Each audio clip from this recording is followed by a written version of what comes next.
ஓம் சக்தி. சக்தியில் அனைவருக்கும் என்னுடைய அன்பான வணக்கம். சக்தியில மருதுபாண்டியனுடைய நண்பர் பேருங்க நெடுஞ்செழியன்.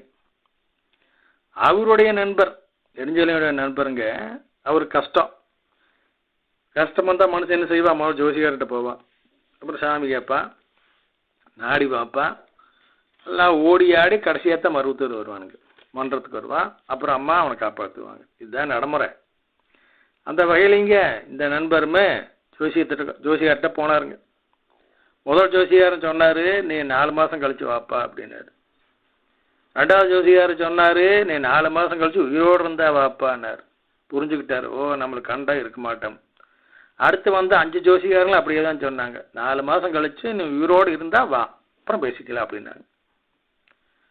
மருதுபாண்டியனோட கவனத்துக்கு இது வந்தது. மருதுபாண்டி சொன்னார், சாதம் கிடக்குது, ஜோசியம் கிடக்கு, பா அம்மாட்ட போகலாம்.